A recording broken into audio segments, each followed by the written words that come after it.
Okay. Yes, thanks everybody. Like I introduced myself yesterday already, I'm Bart Oldeman of the McGill University, Calco, Quebec, and Digital Research Alliance of Canada.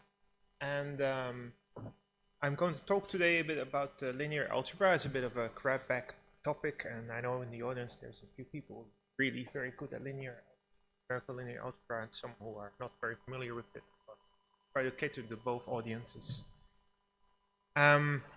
So if we look at it in EasyBuild, in case you're not familiar, EasyBuild has these tool chains, and they're always consisting of 4 parts, which gets you this alphabet soup.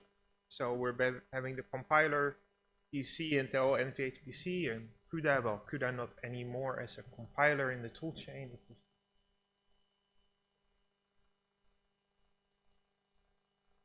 Okay. The next component is MPI, so we have OpenMPI, Intel MPI, a couple more that are kind of obsolete. Linear algebra, so OpenBLAS, BLIS, FlexiBLAS, etc. And then the last one is FFT for W, and they're all variations of FFTW by a certain vendor. And you can find these in Framework. So Framework has a directory called EasyBuild, and then under their tool chains, and then inside you will find a compiler directory with various compilers, FFT, LINALC, and MPI. There's another directory that's important here. It's lower, so let's go. Tools. Okay. So there's a toolchain directory which has a file in there called linalc.py, and which defines all the things that are overridden by the files in the other directory that I just showed. And so we have 4 components of linear algebra. They're BLAS, LAPACK, BLACS, and ScaLAPACK. So I'm starting to explain what these guys are. Most of you will be familiar. This is a figure from an old paper, 1997, Jack Donkara and I think Blackford, I can't remember the first name. And so the idea is that BLAS and LAPACK perform local linear algebra. Oh, I went. And so BLAS and LAPACK perform local linear algebra, and then when you go outside a node via MPI, so you have ScaLAPACK that can do linear algebra in parallel on multiple nodes, but of course they need some kind of communication library. So they wrote BLACS as a communication library that then abstracts out the underlying communication library. And when this was written in 1997, MPI wasn't the only game in town. It was this shiny new thing. So they still have other stuff like PVM and NX and lots of other things. So, about the history. Now, in terms of those 4 components, like the BLAS, LAPACK, BLACS, and ScaLAPACK, so BLAS really, BLAS is in 3 levels, and they're not all from the same time. So BLAS 1 is the oldest, vector, 1979. It's just like DAXP. So yesterday we saw SAXP for single precision, Michael Clem, very straightforward stuff. Then 10 years later, we got the level 2 and level 3 BLAS for matrix vector and matrix operations. And there's also, these were all Fortran interface, then later on they started to have a C interface, they called it C-BLAS. And then people realized that with cached architectures we could write a LAPACK on top of BLAS to do more complicated linear algebra, like eigenvalues, eigenvectors, solving linear systems, all that stuff that you learn in your first year university linear algebra course.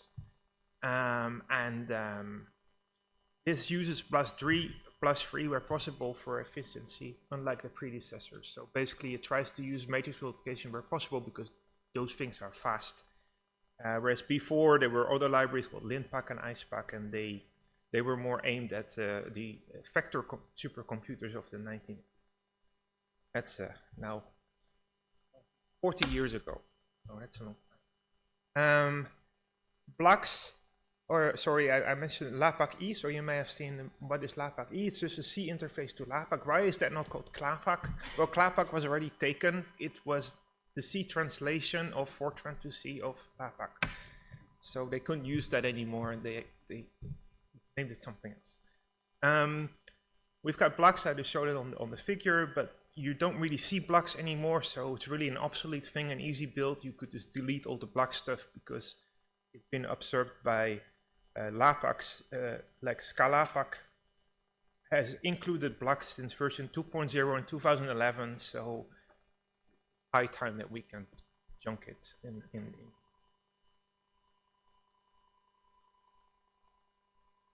Now I'm going to focus a little bit on the BLAS because it's like the underlying component that gives the speed. And if I go into this directory of build in the tools, chains, and elk, find all these Python files with all the different BLAS implementations. Have ACML, Atlas, BLACS, a lot of things. Back to the presentation. I put them in alphabetical order, so just to get an idea of what they are. There are vendor implementations and there are open source implementations. ACML is the old AMD Math Core library. We can also chunk that, I think. It's dead since 2014. AMD switched to BLIS in the meantime. There's Atlas. That was for a while that was a good implementation, automatically tuned linear algebra software, very good for its time. It went through a search of various parameters. Took a very long time if you compile this from scratch. But since 2016, yes, since 2016 it's not maintained anymore, so people are not using it anymore. We've got BLIS that started around 2013. That's still quite actively maintained. Getting into more detail about it later. FlexiBLAS is a wrapper. Also get into detail later. There's Fujitsu SSL. I don't know much about it. I just know it's scientific library used on Fujitsu. I think Guel knows more about it because he contributed. GoToBLAS is from the same, is from implementation that came around 2002. Was really revolutionary for its time because it was beating MK for a little bit, and has now been superseded by the OpenBLAS fork, where OpenBLAS is still actively maintained. We've got Intel MKL, the vendor library from MKL. It's been around for a long time. The Cray libc. Again, I know about as much about Cray libc as Fujitsu SSL. I don't even know when it started. And then there's OpenBLAS. There's other implementations not in the structure, so we have, of course, the reference BLAS for low performance, but it's a reference, so we don't expect it to be high performance. QBLAS for NVIDIA GPUs. It's not in boldface, it's closed source. No, most things CUDA are closed source, unless things changed yesterday, then I don't know. And there's RockBLAS, which was mentioned yesterday by Michael. Now, what do these things look like? So we can just look for DGM, like dual precision, general matrix multiplication. And if you Google for that, then you immediately get onto netlib.org/LAPACK and you find some really old Fortran code. So this is really like old Fortran 77 code. They don't even have undo yet. They have line numbers. And the main thing is, of course, this loop right here. Oh, this loop from here to here is really inner loops for a matrix multiplication. So quite easy to program. However, even that has been changing over the years. The most recent reference DGM is in the LAPACK reference repository and has a particular statement here missing, the LJ not equal to 0, and you think, but I'm multiplying here by b. That a good optimization to just say if b LG equals 0, we can skip the whole loop. So apparently in reference LAPACK, they were starting to worry about NANs and things like that. realized that NaN times 0 is not equal to 0, so you have to be careful with those. And so they removed that particular if statement, and they found out that that was necessary for those kind of really weird edge cases where you want to propagate infinity as well. So the funny part is that at some point by accident I found out that the netlib dgem gave me good code with i4, and then later on it suddenly became slower, and then I found out by accident that i4 really has probably special cased this particular piece of code and generates really good code for it. But it didn't recognize this anymore, and then the dgem became about comparable to the GCC compilation. It's a bit of a funny observation. I don't think IFX, the new Fortran compiler, has this anymore. So why dgem? There's a shout out to Orca, is a boss, I think, Bo Gogstrom. Yeah. So really, the matrix multiplication is central to level 3 BLAS. There are other routines in there, but they can be implemented in terms of matrix multiplication. And also, dgem is really the basis of what's happening in solving linear systems using partial pivoting. Almost all of the time is spent using matrix multiplication. It spends its time in dgem most of the time. Now, this has of course been optimized. The simple free loop thing is slow because it doesn't take advantage of caches. This is really a very packed slide because it's basically the algorithm from Goto and Van der Geijn from 2008. It was published, but like I said, it came from 2002, where they really optimized the algorithm for matrix multiplication using processor caches blocks, and instead of having just the simple free loops, you're getting as many as 8 loops where you start in smaller and smaller block sizes. So you have here your C matrix, which is A times B, and then you split that C matrix in blocks of NC. Then you have another loop where we're splitting the matrix B into rows of KC, row blocks of KC, and then A in column blocks of KC. And then something interesting happens that we are packing a particular block row of B into, and then this BP matrix has to fit usually cache of the processor. And the idea of this packing is that once we start reading from the B matrix, go in contiguous memory and in small enough memory that you're not having to deal with cache problems and also not with TLB problems. The translation leukocyte buffer that's on the CPU. Not fresh your pages that provider could view future memory. So we get into the next loop, and then we're also packing the A matrix into a special structure. And once we've done that, we are going to have what we call a microkernel, where the packed A and the packed B are multiplied into and what's called a microtile, which is just like a little part of C, which fits in processor registers. And so, like I said, the packed matrix B has to fit in level 3 cache, and then the packed matrix A is going to fit in the level 2 cache, and then one column of this packed matrix B fit in the level 1 cache.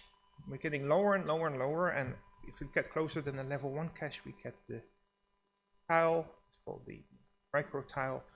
Is completely in processor registers. Give an idea about how big these numbers are. So the NC block here is about 4,000, and we have a KC block about 512 or 256. Then we're moving into size of 120, and then these smaller tiles here are something like 32 times 6 on modern x86 processors where we have these ZMM512-bit registers. There is 32 of those in total, and 24, so 4 times 6, 24 ZMM factors to everything of this small C tile into processor registers. Now, so this all comes from Kotu's paper, Anatomy of High Performance Matrix Multiplication. But it's been taken by the BLIS developers and refined a little bit, because what Kotu did, it says, I'm going to make the inner 3 loops here a macro kernel. So basically everything here optimized in assembly language in GoToBLAS and OpenBLAS. Whereas in BLIS, they only optimize this inner block here, so the inner microkernel. This, of course, makes it a little bit easier to write a microkernel for BLIS because you have less code to implement. But in practice, this hasn't always happened. It depends a bit on the processor and on the vendor. So I'll get into a little bit detail a little bit later. So what does a microkernel look like? Now we're getting really deep. Is that we have this loop here that's basically is the bright yellow box right here. So we have a loop that goes from 0 to k, and inside this loop have a double loop with a pragma om SIMD. And particular loop here have the right sizes is translated by a compiler into just 5 assembly language instructions. Now, don't expect everybody to understand assembly language, but this broadcast here is much like an MPI broadcast. It gets a memory location with 1 double precision variable copied 8 times into a processor register here called ZMM4. And then these 4 instructions, they multiply and add ZMM4 times ZMM3 into 24, 23, 22, 21, and then all these ZMM24 all the way down to ZMM1 are these elements of the microtile C. And so this thing is then factorized, and this thing for MR equals 6 is unrolled without me telling the compiler to anything, and I just get 6 of these blocks with just different numbers on my registers. And with this particular code, I was actually playing with it a bit with implementations of EUM, and I found out that even if I write out this algorithm in like Fortran or in C, I get quite good performance. And I even found that with the reference kernel that's in BLIS that's written in C, I could get something that's competitive with the AMD fork of BLIS. So I even put in a pull request, but it's not always faster. So this is like a draft pull request I've been working on. Oh yeah, and you see this thing about the tail and iter and the cache line size. So one trick that's used is that this matrix C needs to be updated after we've done this inner loop, but the processor doesn't know that. And usually processors, they have prediction and they can bring things into cache if they think it will be necessary. But for C, it doesn't know that. So we have to strategically, at some point in the loop, not too early and not too late, we have to call prefetch to basically bring some parts of C into the processor cache. So that's basically what there is to an inner kernel. And one thing I like about having this in a higher level language is that we've had quite a few bugs from the assembly language implementation over the year. I've contributed a few myself, particularly to OpenBLAS. There was one that we saw just recently with BLIS, where it's also an assembly language bug somewhere. And so, yeah, that's a continuing thing that bit risky at times. No matter how careful you are, there's sometimes a few factor registers that are forgotten in the clobber or something ridiculous goes up. Okay, next thing is FlexiBLAS. So FlexiBLAS is an abstraction over all the different BLAS backends, much like the ABI thing that Jeff was talking about. We kind of say, okay, we'll just link to FlexiBLAS.so and it will just work. Most of the time, we'll get to the next slide, and then FlexiBLAS can, as a backend, call into various linear algebra implementations and optionally fall back to the netlib as well. So, for instance, in the way it works in EasyBuild now, we have BLIS as a library, but we don't have libflame for LAPACK because we ran into issues with it a couple of years ago. I think they may have been resolved by now, so something for me to look into as well. So it can fall back to a netlib LAPACK implementation. It's not so bad because it will do the heavy lifting via BLIS then.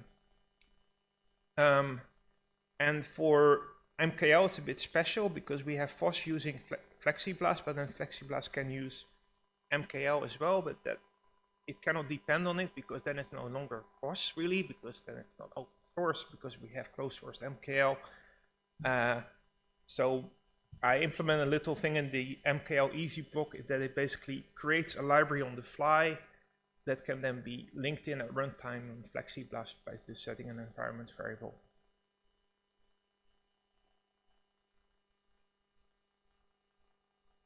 So this is the thing about the ABI really. The thing is that, okay, we can BLIS, OpenBLAS, MKL, they can all runtime dispatch. You can compile it from multiple architectures, microarchitectures, different Intel AMD CPUs.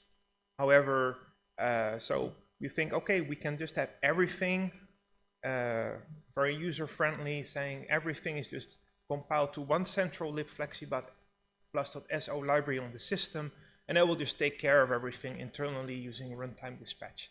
Unfortunately, there's one problem with the Fortran ABI, that different compilers do different things for complex return values. And there's only 4 functions in BLAS1, c.c, set.c, c.u, and set.u that return a complex value. And there's the old convention from G77 that returned the value on the stack. Newer T-Fortran return it in registers. But for some reason, the Intel compiler and then PTI, and so NVHPC, which derives from PTI, kept that T77 convention, and even when they switched to LLVM-based compiler, they still have the stack convention. However, FlangNeil uses the T-Fortran convention, so we kind of have to still live with that unfortunate difference. This was so annoying to the NumPy developers that they decided, oh, we'll use the Fortran interface except for those 4 functions, we just use CBLAS, then all the troubles just disappeared. But occasionally we run into this issue that because we have a lib FlexiBLAS.so in our software stack that is central and then used by, for instance, NumPy. Every now and then some program tries to link to it that's compiled with the Intel compiler, and then no, we have to link to lib FlexiBLAS_Intel.so, because if we don't, and it uses one of those, it just segmentation faults straight away. Okay, so the last part is the benchmarks. So in the end, I promised in the abstract also doing on Intel chip. I didn't have access to that in time in the end, so I just did it on the Zen4 Genoa chip, that single socket, 64 cores, 3.7 gigahertz turbo frequency. It's a fairly common one in newer systems. Zen5 is still a bit rare. Zen5 should have double performance because it have this double pumping anymore. We should have about 59.2 gigaflops. Yeah, double floating point performance. And I have here 5 contenders. I mostly use TC 13.3. So we have BLIS 1.1, which is the upstream BLIS from University of Texas in Austin, which unfortunately doesn't support yet Zen4 because the fork of BLIS from AMD hasn't been merged back. I also tried with the SKLAPACK backend, but it wasn't faster. We have the AMD fork of BLIS called AOCL-BLAS now. We have OpenBLAS, the newest version 0329. We have MKL 2025 and with MKL 2024.2 with secret sauce. So there are some LD preload tricks you can do to convince MKL that we're really working with an Intel chip, and I found out they don't work anymore with the newest version of them. So here's my result. This is a bit of a hard to see, but the main thing you have to remember that the black line here is the AOCL-BLAS, and for DGEM you see that the black line starts here and then it moves here, so it's pretty much outperforming the others. But in some cases, like here for symmetric single precision, the MKL with secret sauce was performing the other ones a little bit, but without it, it was actually underperforming other implementation. And it seems that OpenBLAS is always a little bit in the middle. Like if you look here at CTRMM, which is triangular matrix multiplication, here you see the red lines, which is OpenBLAS. Here. At the top there is BLIS, this black line, AMD, BLIS, MKL with the secret sauce. But in the end, as you can see, most of them are really close together. So there's not a lot of difference. It's in the single percentages. When you go into multi-threaded, and Jeff contributed on that, I saw in an earlier paper, initially on Knight's Landing. I run it on all the 64 cores. There's a lot more differences, and you see that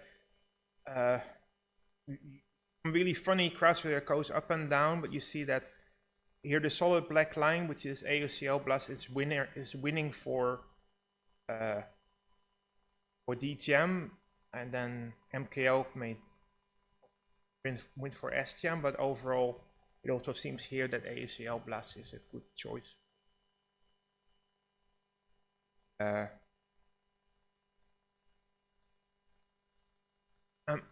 For the multi-threaded benchmark. You can see that upstream BLIS is a little bit lower, so like for instance DayCirc, you see that the dotted black line is usually a little bit under the solid black line right here.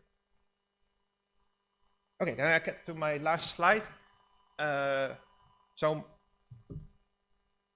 my tendency is that right now when you have you want to choose a linear algebra backend, go with AOCL-BLAS where you use an AMD. Go with the MKL if you use an Intel. OpenBLAS is a reasonably good alternative. It may sometimes outperform one of them, but it tends to be slightly lower performance. Upstream BLIS lags a little bit. I think they have to merge back the AMD fork, which would be a lot of work because they've diverged quite a bit. There's some variation on the small end. Some people say, it's a little bit a lower performance for small matrices. So people say, but that's so AMD has been working on that, but there's also another library called LAPACK that is very good for really small matrices like 16 by 16. A lot of materials on the University of Texas at Austin. They really have like a gold mine of material if you're interested in high performance matrix multiplication. So I put out all these links. There was a BLIS talk at the online. It's because of pandemic reasons. EUM now 4 years ago. And a talk about FlexiBLAS that was one of the tech talks a few years ago. Martin Köhler. And last but not least, this field is really diversifying. There's a lot of things I didn't mention because this field is developing. For instance, a lot of effort has been spent on mixed precision. Part of the computation in lower precision, like single or half precision, getting a lot of speed in. So BLIS 2.0, for instance, has all these combination of mixed domain, mixed precision, variation on these algorithms. Finishes my talk. Thank you for your attention.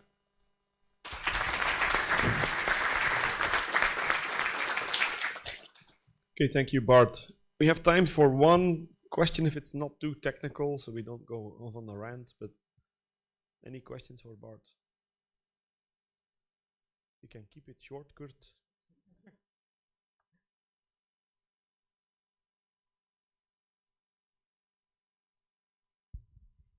You missed one BLAS implementation in EasyBuild, and it's ScaLAPACK, which is actually still in there. But the BLAS landscape is actually becoming even more complicated. So you have the CPU libraries, you have the GPU libraries, and then actually what one API is, I mean, there's one API and one MKL is used in multiple different meanings by Intel. Yeah. It's an open source specification, which is only a subset of MKL. There is MKL, the CPU side, but then there is the GPU side. And what you have, I think, with Intel and definitely also with Cray, is that you then have library versions that you can just swap in for the regular BLAS routines and so on, but which automatically select based on the size of the problem, whether it's suitable for GPU compute or for CPU compute. I don't know people who use ScaLAPACK, ACC it's called in Cray, on our system, but that's also something that's coming up to make porting applications to GPU more easy.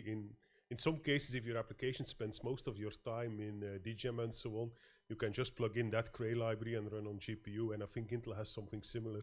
Okay, thank you for a comment. Okay, let's wrap up here. In the interest of time, thanks a lot, Bart. I have some questions, but I'll ask over lunch. Okay.